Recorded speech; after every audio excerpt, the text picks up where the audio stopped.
Yes, JEE advance का एक question प्यारे बच्चों आपके सामने है।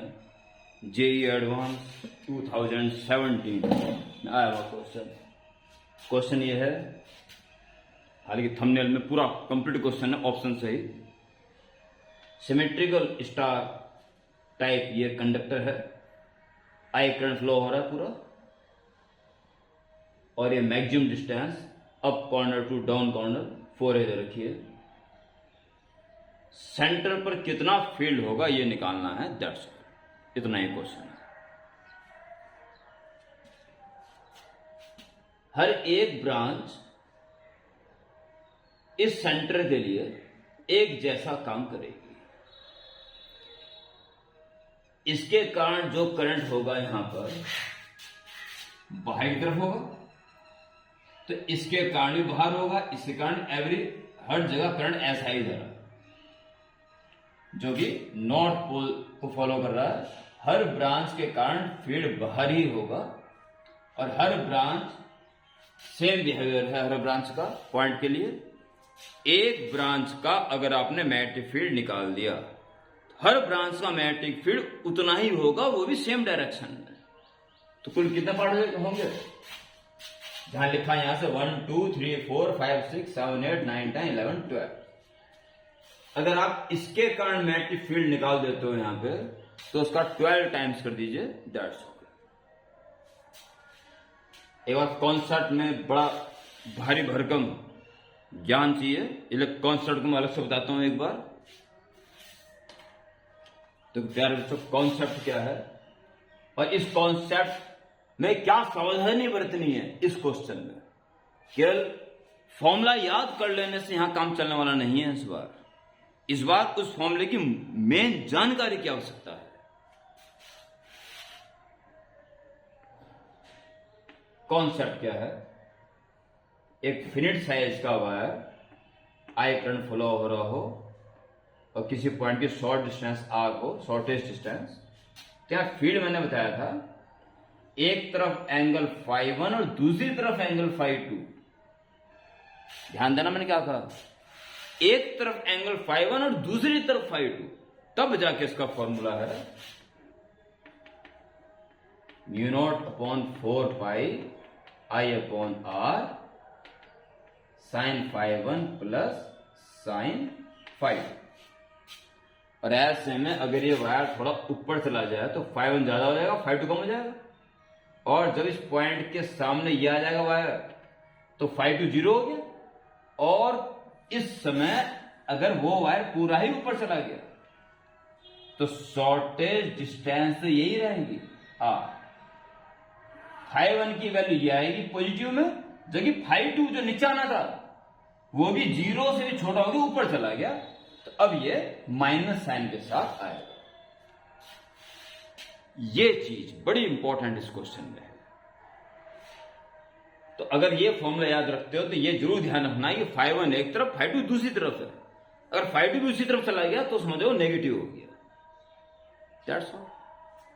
आइए, थोड़ा डिस्टर्बेंस हो रहा हो तो कॉपरेट करें, इसमें ध्यान दीजिए। बेहद इंपॉर्टेंट आपके लिए आज ये वीडियो, ये क्वेश्चन है।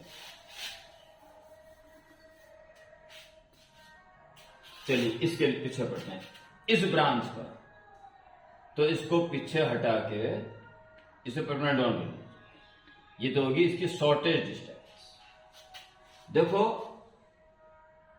ये 4a है, अगर मैं इसको ज्वाइन करता हूं, इसको इसको इसको इसको इसको और इसको, तो एक रेगुलर हेक्सागन बनता है, और ये उसकी लॉन्गेस्ट डायगोनल होगा। और रेगुलर हेक्सागन में लॉन्गेस्ट डायगोनल साइड का डबल होता है। इसको अगर ये 4a कह रहा है तो इसकी साइड 2a रहेगी, 2a, टोटल 4a है। तो ये a और ये a बचा, ये a का मतलब ये a है, it is a, it is also a। 4a में से a और a 2a, तो ये 2a बचा, सिमेट्रिकल है, आधा आधा रहेगा ऊपर, a और ये भी a। ये a और ये a यहां से यहां तक 2 है और ये उसका परपेंडिकुलर बाइसेक्टर, ध्यान दें। और इसके लिए 5-1 तो ये हो जाएगा, शॉर्टेज डिस्टेंस है 5-1, और 5-2 भी इसी तरफ है, सो माइनस में आएगा, ये 5-2 हो जाएगा। ओके, और आप ये देख सकते हो कि जब इसकी साइड 2a 2a 2a आ गई थी तो ये भी 2a है, ये भी 2a है, ठीक है, और एक बार ये भी 2a आएगा कि लॉन्गेस्ट साइड 4 हो जाती जैसे ये है, तो 2a 2a 2a equilateral triangle बन चुका है, इसलिए ये एंगल 60 डिग्री हो गया, ये वाला एंगल 60 डिग्री। और इसको भी देख लो, क्योंकि सिमेट्रिकल है इसलिए 60 रहा होगा, तो ये 30 हो जाएगा।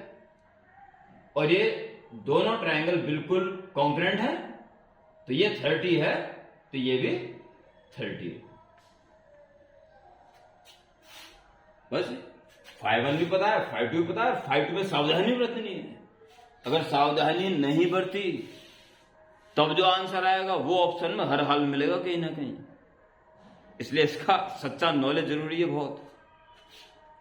तो देखिए जी, अब कर लें, अब कोई दिक्कत आपको नहीं आनी चाहिए। नेट फील्ड, चलिए इस वायर के कारण निकालने जा रहे हैं। μ0/4 पाई I/r, shortage distance a, I/r, और साइन 5-1 प्लस साइन 5-1 एक तरफ 60 डिग्री, और वो दूसरी तरफ होना चाहिए था पर वो इसी तरफ आ गया तो -30 डिग्री। ओके, ये हो गया इस ब्रांच, और ऐसे ऐसी 12 ब्रांच हैं, सो 12 इंटू, छोटा ही है क्वेश्चन, ज्यादा बड़ा नहीं है। कॉन्सेप्ट मजबूत चाहिए पूरा बारीकी के साथ, 5-1 5-2 चिन्ह सहित क्या होनी चाहिए इनकी वैल्यू, ये इंपॉर्टेंट है। 12 μ0 I/4 pi a sine 60 √3/2 and minus बाहर आ जाएगा साइन 30 1/2। ओके, √3 - 1/2 आ जाएगा, 2 से इसे काट दीजिए 6 आ जाएगा। तो μ0 I/4 पाई a को मैंने कर रहा छेड़ने के लिए, और 2 एलसीएम से ये कट के 6 है। ये इसका आंसर है। मैं ऑप्शन देख लेता हूं। μ0 I, क्योंकि μ0/4 पाई है सारे ऑप्शंस में है, इसलिए मैं इसको डिस्टर्ब नहीं कर रहा हूं। 4 3 कर सकता था, नहीं करना है। μ0 I/4 पाई a 6 × √3 - 1, और ध्यान है √3 +1 ऑप्शन भी है। बच्चा गलती करेगा तो फंस जाएगा, ठीक है। जहां बच्चा कॉमन गलती करता है, आईआईटी में बनने वाले पेपर वालों का इस पे विशेष ध्यान रहता है कि बच्चा यहां गलती करेगा, और उसके कॉरस्पॉन्डिंग जो ऑप्शन होता है वो जरूर देते हैं। इसलिए कॉन्सेप्ट बारीकी से बिल्कुल क्लियर अंडरस्टैंडिंग के साथ क्लियर हो। Okay, bye.